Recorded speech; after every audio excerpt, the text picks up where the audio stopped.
Sebetulnya kalimat minal aidin wa faizin itu bukan artinya mohon maaf lahir batin ya. Jangan disalahpahamin ya. Minal aidin ya. Bukan, tapi taqabbalallahu minna wa minkum. Karena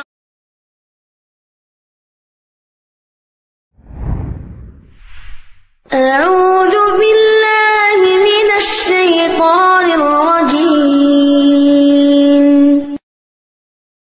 Bismillahirrahmanirrahim. Assalamualaikum warahmatullahi wabarakatuh. Yang keberapa sekarang? Kelima. Yang kelima ya. Kadang-kadang ada orang yang setelah sholat tarawih kelar, di sini kita ngerjain tarawih berapa rakaat? 20. Kita ini 20 rakaat ya. Karena kita 20 rakaat, kadang-kadang mohon maaf, ada nggak yang merasa kelamaan? Nggak ada. Alhamdulillah. Kenapa? Karena kita berada di bulan yang penuh keberkahan, yang kadang-kadang kalau di luar sholat isya aja, habis pada sholat isya, sholat yang 8 rakaat aja kadang-kadang mohon maaf mager, betul. Ini 20, nggak ada yang ngeluh. Alhamdulillah, ini bukti keberkahan bulan Ramadan. Maka dirahmati Allah, kadang-kadang ada orang yang ketika sholat tarawih belum kelar witirnya, ada orang yang udah pamit duluan pulang ke rumah. Ada yang kayak gitu. Maka sabarlah siang hari dengan puasa, sabarlah malam hari dengan sholat tarawih. Sabar, kelar dulu bersama imam. Kenapa? Ada ganjarannya. Rasulullah bersabda, innahu man qama ma'al imam hatta yansarifa kutiba lahu qiyamul lailah. Sesungguhnya siapa yang sholat berjamaah qiyamul lail bersama imam sampai selesai, hatta yansarifa, ada kalimat itu, sampai selesai, maka kata Nabi, kutiba lahu qiyamul lailah, ditulis orang yang sholat semalaman. Pernah ibu sholat semalaman suntuk? Pernah? Dari habis isya sampai subuh pernah? Kenapa? Mager. Karena kita punya kekurangan, punya kelemahan. Tetapi inilah kelebihan. Ada orang yang ketika sholat tarawih kelar sampai witir bersama imam, walaupun dia sudah tidur, walaupun dia sedang bercengkrama dengan anak atau istrinya, lagi main senggol-senggolan,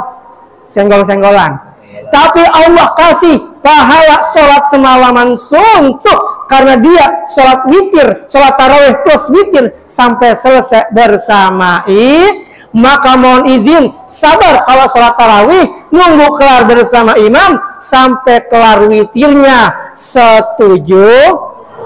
Alhamdulillah. Nah, kalau yang nanti mau sholat tahajud mah silakan, asal nggak usah ditutup dengan witir lagi, kan udah witir bersama imam. Karena witir artinya apa?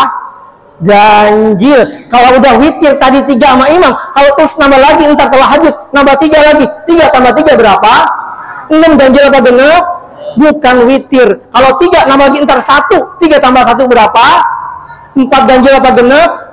Bukan witir. Maka kata Nabi, la witrani fi lailah, tidak ada 2 witir dalam satu malam. Maka kalau tadi sudah witir bersama imam, nanti sholat tahajud nggak usah ditambah witir lagi. Sepakat? Alhamdulillah. Yang keberapa sekarang? Sebentar lagi kita akan menghadapi tanggal 1 Syawal yang dinamakan Hari Raya Idul. Mohon izin, kalau kadang-kadang orang tradisi Indonesia ketika Hari Raya Idul Fitri kelar habis sholat Id, kita kan ada tradisi saling apa? Maaf-maafan. Ada yang kadang-kadang dari tetangga yang satu rombongan datang keliling ke kampung, bener? Ada. Itu tradisi Indonesia yang luar biasa, cakep, betul. Cuma mohon maaf, ini adalah momen yang bagus untuk kita saling memaafkan. Walaupun memaafkan bukan khusus hari Lebaran, betul. Kalau kita punya salah harus segera minta. Emang ada orang dikasih jaminan, kamu matinya entar kalau kiamat kurang seminggu? Ada nggak gitu? Nggak ada. Maka kita nggak ada yang jamin. Kita punya salah sama orang, jangan-jangan belum sempat Ramadan, jangan-jangan belum kelar Ramadan, jangan-jangan belum sampai Lebaran, udah mati duluan. Maka kalau punya salah sama orang, segera minta. Walaupun Lebaran pun sah kalau kita minta maaf. Tapi kadang-kadang ada orang yang nyesel. Kenapa? Jauh-jauh dari Tangerang, jauh-jauh dari Bekasi datang ke rumah, nyampe Kampung Menda, lah orangnya kagak ada, kemana? Lagi pada nyekar. Maka mohon izin, kalau kita punya salah sama orang masih hidup, maka kita berkewajiban meminta maaf kepada yang masih hidup. Jangan dulu nyekar pesan saya dulu. Ya, silakan yang mau takziah, mau ziarah silakan.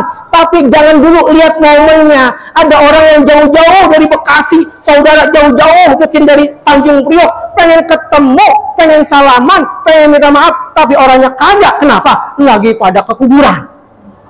Makanya kalau ketika lebaran, entar dulu, mohon maaf kalau udah tradisi, rubah tradisinya. Jangan kenapa? Ini demi kemaslahatan kita. Kita mungkin punya salah sama dia, gara-gara nggak ketemu, kagak jadi bermaaf-maafan. Maka momen itu kalau bisa, entar dah.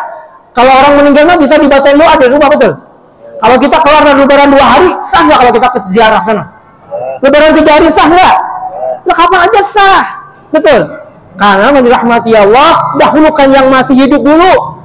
Kenapa? Allah nggak bakal mengampuni dosa orang kalau dia masih hidup belum saling maafin. Kalau udah mati, jangan harap Allah akan ngampunin sebelum dia minta maaf kepada orang yang masih hidup. Maka kesalahan kita kepada yang masih hidup, bukan yang sudah wafat. Yang sudah wafat kita tinggal doain dan yakin sedekah untuk dia. Betul? Maka dirahmati Allah, ketika lebaran nanti bertemu satu dengan yang lain, mohon maaf. Ada nggak yang kalau kita baru ketemu sama dia setahun sekali? Ada nggak ya? Ada ya, mungkin nih ada orang nih, kan kita dari sini ada nggak semuanya kenal, betul ya? Ada nggak semuanya interaksi dengan satu yang lain, betul ya? Saya yakin di antara kita semua yang hadir di sini tuh ada nggak punya salah sama kita. Tapi agak sedikit lucu memang ketika ada orang yang bertemu lebaran, maafin ya, loh salahnya apa? Maka kalimatnya mohon izin bukan maaf-maafan, yang didahulukan adalah taqabbalallahu minna wa minkum.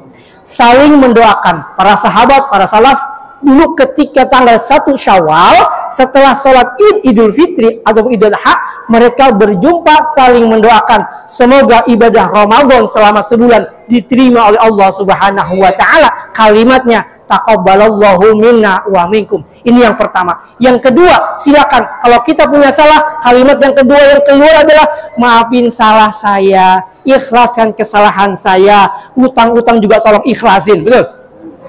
Maka kalimat yang pertama keluar taqabbalallahu minna wa minkum, saling mendoakan. Yang kedua, kalau kita punya salah, maka maafkan salah saya. Tapi kalau nggak punya salah, bukannya nggak boleh, ya nggak nyambung. Lah baru ketemu, kan ada orang baru ketemu jalan dari sono, orang Gang Sawo ketemu kita, maafin ya, lo salah apa baru ketemu, ya taqabbalallahu minna wa minkum. Kalau kita kenal, maafin ya, saya pernah ngomongin kamu, silakan. Kalimatnya bukan minal aidin wal faizin, itu kalimatnya kurang. Ya, ja'alanallahu wa iyyakum minal aidin wa faizin. Sebetulnya kalimat minal aidin wa faizin itu bukan artinya mohon maaf lahir batin ya. Jangan disalahpahamin ya.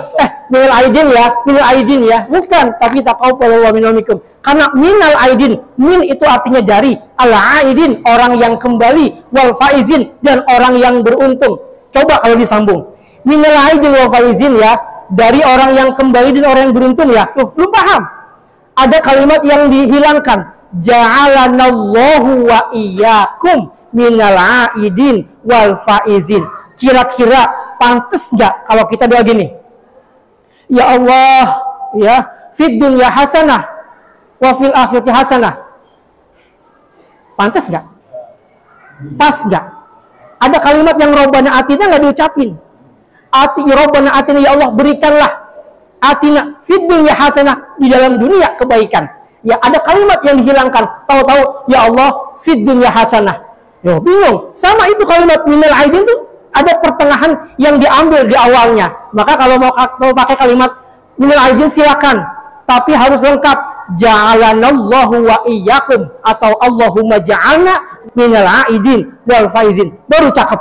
Tapi kalau kita nggak ngerti artinya, nggak usah diucapin. Mendingan taqabbalallahu minna wa minkum. Taqabbal ya karim. Silakan minta maaf. Sepakat. Alhamdulillah.